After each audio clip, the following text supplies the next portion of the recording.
नमस्कार विद्यार्थी मित्रांनो. लर्न मॅथ विथ सुमित या यूट्यूब चॅनलवर मी सुमित सर तुमच्या सगळ्यांचे स्वागत करत आहे. मागे क्लास 8च्या लेक्चरमध्ये आपण बघितलं होतं की रॅशनल आणि इरॅशनल नंबरमध्ये होल नंबर, नॅचरल नंबर आणि इंटिजर्स हे कशा प्रकारे आहे. त्यानंतर आपण रॅशनल नंबर कशा प्रकारे आपण नंबर लाईनवर रिप्रेझेंट करतो तेही बघितलं होतं. आता त्याचंच प्रॉब्लेम सेट 1 आपण सॉल्व्ह करणार आहोत. तर चला तर मग सॉल्व्ह करूयात प्रॉब्लेम सेट नंबर 1. ओके. तर प्रॉब्लेम सेट नंबर 1 फर्स्ट मधला हा आहे एक फर्स्ट क्वेश्चन. या क्वेश्चनमध्ये काय विचारलं आहे ते सुरुवातीला बघून घेऊ. हा जे पॉईंट्स दिलेले आहेत 3/2, 5/2 आणि -3/2 यांना आपण नंबर लाईनवर रिप्रेझेंट करायचे आहे. सुरुवातीला आपण बघून घेऊयात प्रत्येकाचा डिनॉमिनेटर किती आहे. प्रत्येकाचा डिनॉमिनेटर आहे तर 2 डिनॉमिनेटर प्रत्येकाचा आहे. मग हा डिनॉमिनेटर म्हणजे काय, तर आपल्याला युनिट जे डिस्टन्स आहे, युनिट डिस्टन्स जे आहे ते काय करायचं, 2 पार्ट्समध्ये डिवाइड करायचं आहे. ओके. मग युनिट डिस्टन्स म्हणजे कोणतं, तर डिस्टन्स बिटवीन 0 to 1, 1 to 2 यांना आपल्याला किती पार्टमध्ये करायचं आहे, तर 2 पार्टमध्ये डिवाइड करायचं आहे. इतकं सोपं आहे. चला तर मग सॉल्व्ह करूया. सुरुवातीला आपण एक नंबर लाईन काढून घेऊयात. ओके. ही एक नंबर लाईन काढून घेतलेली आहे. ही नंबर लाईन काढल्यानंतर आपल्याला काय करायचं आहे, आपण एक मार्क करूयात. सुरुवातीला आपण नंबर्स मार्क करून घेऊयात. ओके. हे 0, 0च्या राईट हँड साईडला आपण काय मार्क करणार, तर पॉझिटिव्ह नंबर 1, 2 आणि सो ऑन. ओके. त्यानंतर 0च्या निगेटिव्ह साईडला आपण काय करणार आहोत, मार्क करणार आहोत -1, -2. ओके. आता या डिस्टन्सला आपण काय करायचं आहे, किती पार्ट्समध्ये डिवाइड करायचं आहे, तर 2 पार्ट्समध्ये. का, तर प्रत्येकाचं डिनॉमिनेटर कितीचं आहे, प्रत्येकाचा डिनॉमिनेटर जो दिलेला आहे तो कोणता आहे, प्रत्येकाचा डिनॉमिनेटर जो आहे तो 2 असल्यामुळे आपण काय करणार आहे, त्याला 2 पार्टमध्ये डिवाइड करणार आहे. चला तर मग 2 पार्टमध्ये डिवाइड करू. प्रत्येक युनिट डिस्टन्सला आपल्याला 2 पार्टमध्ये डिवाइड करायचं आहे.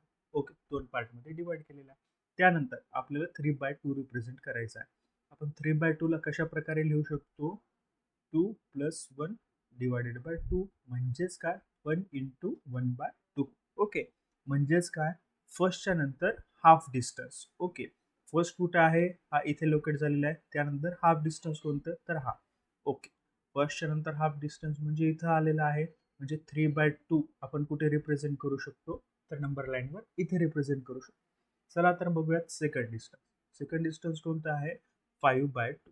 ओके. नंतर 2 नंतर 5/2 यांना आपण कशा प्रकारे रिप्रेझेंट करू शकतो, तर 5/2 ला आपण रिप्रेझेंट करू शकतो 2 × 1/2. ओके. 2 × 1/2 म्हणजे 2 च्या समोर आपल्याला हाफ डिस्टन्स कव्हर करायचं आहे. ओके. चला तर मग पहिल्यांदा हाफ डिस्टन्स दाखवून घेऊयात. ओके. 2 च्या नंतर मी इथं दाखवलेलं आहे 3 आणि त्याच्यानंतर हे जावे दोघांतलं हाफ डिस्टन्स. ओके.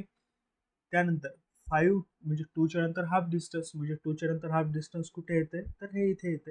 म्हणजे याला आपण काय करू शकतो, 5/2 असं रिप्रेझेंट करू शकतो. त्यानंतर आपल्याला थर्ड पॉईंट आहे -3/2. आता -3/2 जेव्हा येतो पॉईंट, हे बघा इथे -3/2 यांना आपण कशा प्रकारे लिहू शकतो, -1 × 1/2 अशा प्रकारे लिहू शकतो. हे झालं -1 × 1/2. मग -1च्या समोर किती जायचं आहे, हाफ डिस्टन्स. जेव्हा निगेटिव्ह असेल तेव्हा आपण कोणत्या साईडला जाणार आहे, तर लेफ्ट हँड साईडला. मग हा पॉईंट कोणता झालेला आहे, -3/2. इतकं सोपं आहे. चला तर आपण हा फर्स्ट क्वेश्चन बघितला. फर्स्ट क्वेश्चनचा हा आन्सर झाला. त्यानंतर आपण बघूया सेकंड क्वेश्चन. त्यामधलं आपल्याला सेकंड क्वेश्चन. आता इथे डिनॉमिनेटर कोणता आहे, तर डिनॉमिनेटर आहे आपल्याला 5. मग किती युनिट डिस्टन्स किती पार्टमध्ये डिवाइड करायचे आहे, unit distance divides into equal 5 parts. कोणत्या 5 पार्ट्समध्ये, इक्वल 5 पार्ट्समध्ये आपल्याला डिवाइड करायचं आहे. ओके. मग आपण आता नंबर लाईन्स काढून घेऊयात. ओके. ही नंबर लाईन काढून घेतलेली आहे. चला आपण मग त्या पॉईंट दर्शवून घेऊयात. फर्स्ट 0, त्यानंतर 1, त्यानंतर इकडे एक्सटेंड करून आपण 2 घेऊ शकतो. ओके. हे इकडे 2 डिस्टन्स. ओके. त्यानंतर निगेटिव्ह साईडला -1, त्यानंतर इकडे -2. ओके. बरं. आता याला किती पार्ट्समध्ये, इक्वल पार्टमध्ये डिवाइड करायचं आहे ते एकदा बघून घेऊया. इक्वल पार्ट किती डिवाइड करायचं आपल्याला, 5. मग यांना आपण डिवाइड करण्यासाठी 1, 2, 3, 4 आणि हे 5. ओके 5 पार्टमध्ये डिवाइड झाले. त्यानंतर 1 2 3 4 आणि हे 5 हे 5 पार्टमध्ये डिवाइड केलं. सिमिलरली निगेटिव्ह साईडला 1 2 3 4 आणि हे 5 ओके 1 2 3 4 आणि हे 5 डिस्टन्स ओके. आता आपल्याला कोणता पॉइंट रिप्रेझेंट करायचा आहे तो बघून घेऊया. 7/2 आता 7/2 हा पॉइंट कशा प्रकारे लिहू शकतो, सॉरी 7/5 7/5 हा पॉइंट कशा प्रकारे लिहू शकतो, 1 इंटू 2/5 म्हणजेच 5च्या नंतर किती डिस्टन्स जायचे, म्हणजे 1च्या नंतर किती डिस्टन्स जायचे 2/5. मग कोणता आहे हा पॉइंट 1, 1च्या नंतर 1 पॉइंट आला, पॉइंटच्या नंतर फर्स्ट सेकंड म्हणजेच इथं किती आलंय आपल्याला 2/5. कोणतं 1 इंटू 2/5 म्हणजेच काय 7/5. 7/5 हा पॉइंट कुठे लोकेट झालेला आहे, हा पॉइंट लोकेट झालेला आहे इथे ओके. त्यानंतर आपल्याला कोणतं विचारलं -2/5 -2/5. आता मायनस, आता जो निगेटिव्ह साईडला गेलेला इथे इंटिजर नाहीये, हा इम्प्रॉपर फ्रॅक्शन आहे. प्रॉपर फ्रॅक्शन आहे, प्रॉपर फ्रॅक्शन मध्ये आपण कुठे येणार निगेटिव्ह साईडला आहे, तर मग हा -1/5 त्यानंतर हा -2/5 ओके. मग हा पॉइंट कोणता झालेला आहे -2/5. त्यानंतर आपल्याला रिप्रेझेंट करायचा आहे -4/5. हा -2/5 झाला, हा झाला -3/5 आणि हा झाला -4/5. हा कोणता पॉइंट झाला -4/5 ओके. आले लक्षात. चला तर मग बुक सॉल्व्ह करूया. Next question. नेक्स्ट क्वेश्चन पण सिमिलर आहे. नेक्स्ट क्वेश्चन मध्ये काय केलेलं आहे ते बघून घेऊया. आता किती पार्ट मध्ये डिवाइड करायचं आहे, डिनॉमिनेटर आहे आपल्याला 8 आहे. मग प्रत्येक डिस्टन्स किती, युनिट डिस्टन्स किती पार्ट मध्ये डिवाइड करायचं आहे, तर 8 इक्वल पार्ट मध्ये डिवाइड करायचं आहे. किती पार्ट मध्ये 8 इक्वल पार्ट मध्ये. चला तर आधी नंबर लाईन ड्रॉ करून घेऊयात. मग नंबर लाईन ड्रॉ केली. आता आपण रिप्रेझेंट करूयात पॉइंट हा 0, त्यानंतर हा, त्यानंतर आपण करतो ओके हा 1 ओके, त्यानंतर हा इकडे कुठेतरी 2 आहे ओके, आपण रिलोकेट करा 2. सिमिलरली निगेटिव्ह साईडला हे आहे डिस्टन्स -1 ओके. चला तर मग याला इक्वल 8 पार्ट मध्ये डिवाइड करूयात. 8 पार्ट मध्ये 1 2 3 4 1 2 3 4 त्यानंतर हा 5 6 1 2 3 4 5 6 हा 7 आणि हा किती 8. मग किती झाले 8 पार्ट मध्ये. सिमिलरली 1 2 3 4 5 6 7 आणि हे 8 पार्ट ओके. सिमिलरली निगेटिव्ह साईडला 1 2 3 4 5 6 7 आणि हे 8 ओके. आता आपल्याला -5/8 दर्शवायचं आहे. कुठं -5/8. -5/8 म्हणजे निगेटिव्ह असेल तर कोणत्या साईडला, लेफ्ट हँड साईडला ओके. हे फर्स्ट सेकंड थर्ड फोर्थ आणि हे फिफ्थ ओके. मग हा पॉईंट कोणता झाला -5/8 ओके. हा पॉईंट झालेला आहे -5/8 ओके. सिमिलरली आपल्याला 11/8 दर्शवायचं आहे. 11/8 म्हणजे कोणता पॉईंट आपण सुरू करणार. 11/8 ला आपण कशा प्रकारे लिहू शकतो 1 इंटू 3/8. 1 इंटू 3/8 म्हणजे एकच्या समोर किती डिस्टन्स जायचं आहे, तर एकच्या समोर जायचं आहे 3 डिस्टन्स. 1 1 2 आणि 3 म्हणजेच हा पॉईंट कोणता झालेला आहे. आता हे कोणता 11/8 ओके. हा पॉईंट कोणता झालेला आहे 11/8. लक्षात आलं. चला तर मग सॉल्व्ह करूयात आता नेक्स्ट क्वेश्चन. नेक्स्ट क्वेश्चन कोणता, जो सेकंड क्वेश्चन आहे तो सेकंड क्वेश्चन याच्याला सॉल्व्ह करूया. सेकंड क्वेश्चन मध्ये काय दिलेलं आहे, सिरीज ऑफ क्वेश्चन दिलेले आहे. सुरुवातीला आपण युनिट डिस्टन्स किती पार्ट मध्ये डिवाइड केलेलं आहे ते एकदा बघून घेऊया. काय, observe the number line and answer the given question असं दिलेलं आहे. मग युनिट डिस्टन्स 0 to 1 किती पार्ट मध्ये डिवाइड केलेलं आहे, फर्स्ट सेकंड थर्ड आणि फोर्थ किती पार्ट मध्ये डिवाइड केलेलं आहे. युनिट डिस्टन्स 4 पार्ट मध्ये डिवाइड केलेलं आहे ओके. त्यानंतर आता आपल्याला काय रिप्रेझेंट करायचं आहे, क्वेश्चन काय आहे ते फर्स्ट बघूयात आपण. Which number is indicated by the point B. Point B दिलेला आहे. आता जो झिरोच्या लेफ्ट हँड साईडला आहे का राईट हँड साईडला आहे हे बघून घेऊयात आपण एकदा. लेफ्ट हँड साईडला असेल तर त्या पॉइंट आपण काय करणार आहोत, लेफ्ट हँड साईडला असल्यामुळे पॉइंटला आपण काय करणार आहोत तर निगेटिव्ह साईडला आहे. मग आपण काय करणार आहोत, बीचं लोकेशन जे आहे ते निगेटिव्ह साईडला आहे. मग आपण बी मायनसमध्ये करणार आहोत.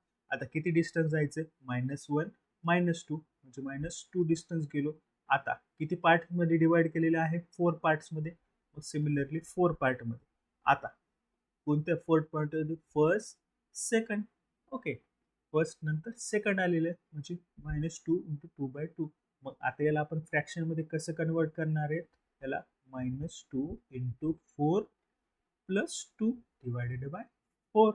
ओके, आपण काय केलंय, या दोघांची गुणाकार केलेला आहे, यांचं मल्टिप्लिकेशन केले आहे आणि त्यामध्ये यांना ऍड केलेलं आहे. आता ऍड म्हणजेच काय, इथं सबस्ट्रॅक्शनच येणार आहे. ओके, मग ही सबस्ट्रॅक्शन कशी येईल, -8 - 2 / 4 म्हणजेच काय, -10/4. आता ही एक सिंपल ट्रिक झाली. जर कोणाला अजूनही समजले नसेल तर त्यासाठी दुसरी ट्रिक आहे. कशी, मग आता आपण काउंट करणार आहोत कोणते पॉईंट आहेत 0 पासून निगेटिव्ह साईडला. 1 2 3 4 5 6 7 8 9 10. म्हणजे बी पॉईंट कोणत्या लोकेशनला आलेला आहे, कोणत्या पॉईंटला आलेला आहे, 10th पॉईंटला. बरं, 10 पॉईंटला कोणत्या साईडला आहे, तो निगेटिव्ह साईडला, म्हणजे काय येणार, मायनस. आता प्रत्येक युनिट डिस्टन्स किती पार्टमध्ये डिवाइड केलेला आहे, तर 4 पार्टमध्ये डिवाइड केलेला आहे, म्हणजेच -10/4. म्हणजेच फर्स्ट क्वेश्चनचा आन्सर काय आलेले, -10/4. ओके, इतकं सोपं आहे. चला, तर आपल्याला नेक्स्ट क्वेश्चन विचारलेला आहे, तो म्हणजे -1 × 3/4 या पॉईंटने कोणता पॉईंट दर्शवलेला आहे. ओके, आता याला आपण सुरुवातीला कन्वर्ट करून घेऊयात. ओके, आपण आधी कन्वर्ट करून घ्या. 3/4 याला आपण कन्वर्ट करून घेऊयात. आपण कन्वर्ट करताना कसं शिकलो, 4 × 1 + 3 / 4 म्हणजेच किती, 7/4. ओके, मग आपल्याला किती डिस्टन्स जायचं आहे 0 पासून, तर 7 पॉईंट्स पुढे जायचं आहे. ओके, 7 पॉईंट्स पुढे जायचं आहे आणि प्रत्येक पॉईंट म्हणजे प्रत्येक युनिट डिस्टन्स किती पॉईंटमध्ये डिवाइड केलेला आहे, तर 4 पॉईंट्समध्ये डिवाइड केलेलं आहे. आता 7/4 या आपण 7 0 पासून पॉझिटिव्ह असल्यामुळे राईट साईडला जाऊयात. First, second, third, fourth, fifth, sixth, 7ला कोणता पॉईंट रिप्रेझेंट केलेला आहे, म्हणजे सी. ओके, मग हा कोणता पॉईंट झालेला आहे, 1 × 3/4 ने कोणता पॉईंट हे केलेला आहे, रिप्रेझेंट केलेला आहे, तर तो पॉईंट केलेला आहे सी पॉईंट रिप्रेझेंट केलेला आहे. आता सेकंड मधला थर्ड क्वेश्चन वाचूया. State whether the statement point D denotes the 5/2 is a true or false. आपल्याला इथं फक्त ट्रू आणि फॉल्सच कव्हर करायचं आहे. आता आपण 5 डी पॉईंट कोणता आहे तो एकदा शोधून घेऊया. आता डिस्टन्स कोणतं आहे ते मोजून घेऊयात. 1 2 3 4 5 6 7 8 9 10. ओके, हा कोणता आलेला पॉईंट, डी पॉईंट आलेला आहे 10 या पोझिशनला आणि युनिटचं डिस्टन्स किती आहे, ते डिस्टन्स 4 आहे. बरं, आपण याला काय करू शकतो, 4/5 ला याला 2 ने प्रत्येक डिवाइड करू शकतो का, 2 5 जा 10 आलेला आहे, 2 2 जा 4 आलेला आहे, म्हणजेच आपण 2 ने प्रत्येकाचे डिव्हिजन करेल, 2 / 2. ओके, म्हणजे आपण याला डी आन्सर इन डिस्क्रिप्शन म्हणजे शॉर्ट फॉर्म मध्ये 5/2 असं लिहू शकतो का, हो लिहू शकतो. म्हणजेच इथं काय, डी डिनोट्स द नंबर 5/2 हे जे आहे ते बरोबर आहे का चूक आहे, तर हे ऍब्सोल्युटली बरोबर आहे. ओके, आपण या चॅप्टरमध्ये ज्या प्रॉब्लेम सेटमध्ये काय रिप्रेझेंट केलंय किंवा काय शिकलो आहे ते समजून घेऊया. प्रत्येक नंबर लाईनला कशा प्रकारे रिप्रेझेंट केलं जातं ते बघितलं होतं. त्यानंतर युनिट डिस्टन्स कशा प्रकारे काढलं जातंय, युनिट डिस्टन्स किती पार्टमध्ये डिवाइड केलं जातं ते आपण या टॉपिकमध्ये बघून घेतलं आहे. त्यानंतर आपण का बघितलेलं आहे, तर यांच्या जे क्वेश्चन सॉल्व्ह करताना आपण कशा प्रकारे मोजल्या जातं, म्हणजे निगेटिव्ह असेल तर 0च्या लेफ्ट हँड साईडला आणि पॉझिटिव्ह असेल तर 0च्या राईट हँड साईडला आपण जाऊ शकतो, हे आपण बघितलेलं आहे. तर या लेक्चरमध्ये एवढंच. पुढील लेक्चर आपण मध्ये इरॅशनल नंबर कशाप्रकारे रिप्रेझेंट केले जाते ते बघून घेऊया. आवडलं असेल तर लाईक करा आणि चॅनलला मात्र सबस्क्राईब करायचं विसरू नका. थँक्यू.